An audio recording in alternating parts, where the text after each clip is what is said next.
né? Então, todos aqueles que estão naquela empreitada criminosa, num conluio criminoso, ou seja, com liame subjetivo, né? Eles têm o mesmo desígnio subjetivo de cometer um crime buscando aquele resultado, né? Eles respondem em conjunto, cada um na medida da sua culpabilidade, né? Então, o sujeito que risca o fósforo e mete fogo na floresta é diferente do cara que estava lá na porteira olhando para ver se tinha uma polícia passando. Então, um, né, meteu fogo na floresta, o outro vigiou a porteira. Os dois queriam queimar a floresta? Queriam. Os dois respondem pelo crime? Respondem. Mas cada um, né, vai ter uma pena diferente, porque vão responder na medida da sua culpabilidade, que é o juízo de reprovação social, né, daquela conduta. Bom, os crimes, então, né, da lei de crimes ambientais, que tem correlação com o licenciamento ambiental, né? E lembrando que a pancada é tríplice, né? Então, você recebe lá a infração administrativa, auto de infração, com a multa, possibilidade de processo administrativo com outras sanções limitadoras, né, de liberdades e direitos. Você recebe o inquérito civil público para reparação civil indenizatória daquele dano e, né, se a sua conduta encaixou aqui, ó, nesses artigos aqui, você também responde pelos crimes. Então, o primeiro deles, né, é a destruição ou danificação de uma floresta de preservação permanente, né, ainda que ela esteja em formação, né, ou utilizar com a infringência das normas de proteção, né. Então, destruir é totalmente, danificar é parcialmente uma área de preservação permanente, né, ainda que em formação. E veja aqui que o legislador errou ao colocar o termo floresta, né, porque ele, pelo princípio da legalidade, você não pode ter interpretações que ampliem o significado das palavras que estão na norma criminal. Por quê? Porque o que vem da norma criminal é xadrez, né? É cadeia. Então você não pode dizer, não, ele não quis dizer, é floresta, mas aí é área. Não, aqui é floresta. Tem decisão assim, né? Não era floresta, né, é aquele adensamento. Se não era floresta, então não comete o crime. Aqui há pena de detenção, 1 a 3 anos, ou multa, ou aplica as duas. A multa aqui, gente, é multa-pena, né? Existe a pena criminal de multa. Então, o sujeito pode ser multado numa infração administrativa, numa auto-infração, e pode receber a pena de multa no processo criminal. Uma coisa não impede a outra, porque, como eu disse, eu tenho as 3 responsabilidades, né? Tem que respeitar o que é floresta, né? Formação arbórea densa de alto porte, né?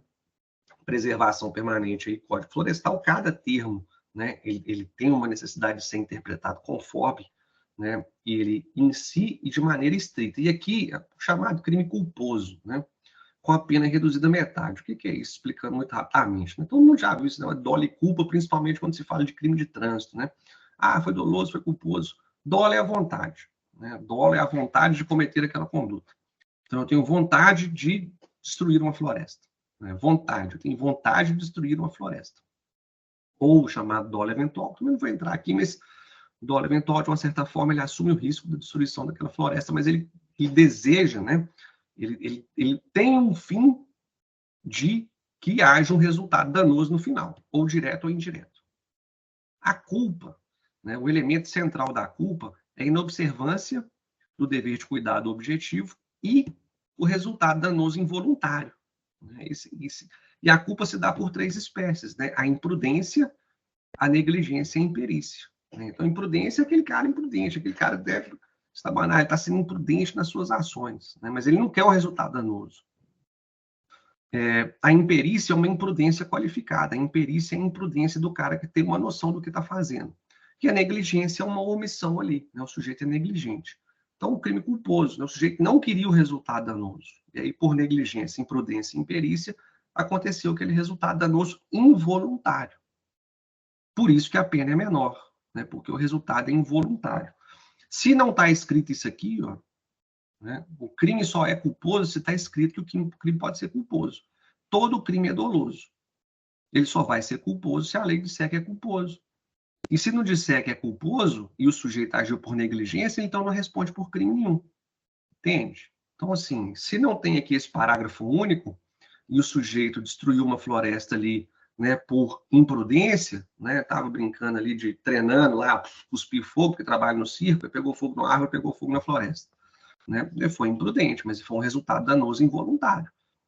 Se o resultado danoso é involuntário e não está prescrito aqui a modalidade culposa, então ele não responde pelo crime doloso, já que ele não teve dolo, mas vai responder por quaisquer outros ramos do direito. No direito civil ele responde, no direito administrativo ele responde.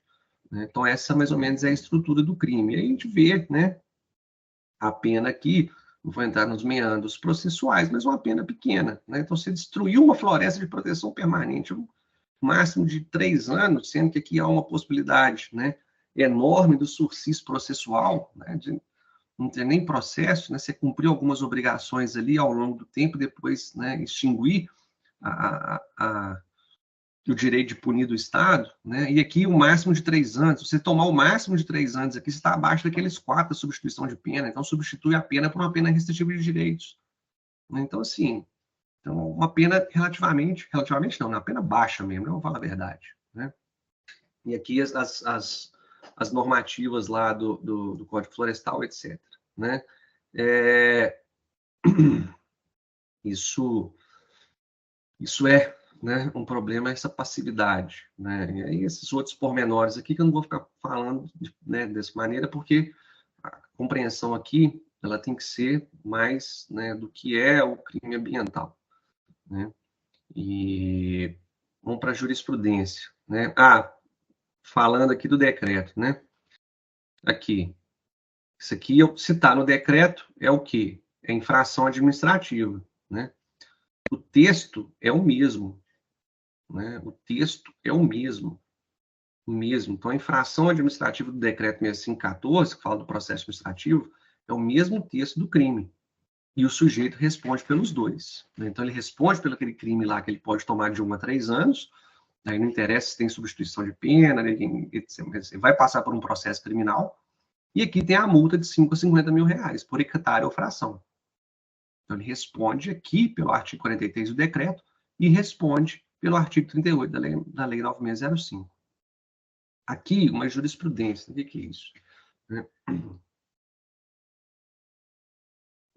O conceito técnico, jurisprudência é um conjunto de decisões dos tribunais superiores. Aqui, na verdade, não é nenhuma jurisprudência, que eu tenho um acórdão, eu tenho uma ementa de um acórdão da segunda instância. Então, o acórdão é a sentença de segunda instância, vamos assim dizer, e a ementa é o resumo daquela decisão em segunda instância. Então, já tive a decisão em primeira instância, houve um recurso, e essa é a decisão em segunda instância que é dada pelos desembargadores, uma turma. O acórdão tem um peso maior. Várias decisões semelhantes, vários acórdãos semelhantes, formam uma jurisprudência. Então, aqui, incorreu nas sanções do artigo 38, o agente que realizou desmatamento, degradação de floresta, de preservação permanente, para construção de edificação sem a licença de operação. Então, ele edificou, ele loteou, edificou e não tinha licença de operação. Se ele não tinha licença de operação, provavelmente ele não tinha ali a licença de instalação, que é aquela que insta a supressão de vegetação. Então, nesse ponto, foi mantida aqui a condenação do infrator. Outra aqui, essa aqui é de absolvição, salvo engano, Crimes ambientais, destruição, dano à floresta, preservação permanente, ausência de elemento constitutivo, isso. Poluição, ausência de prova de efetivo dano à saúde humana. Absolvição mantida. Então, foi absolvido em primeira instância e aqui absolvido em segunda instância. O Ministério Público recorreu e o recurso não foi provido. Uma vez ausente o elemento constitutivo do tipo, qual seja floresta, tem que manter a absolvição. Para caracterizar, aí já em outro ponto, para caracterização do artigo 54, é necessário ocorrer efetiva lesão ou perigo de dano à saúde humana, flora ou fauna. O perigo, portanto, deve ser concreto, real e presente.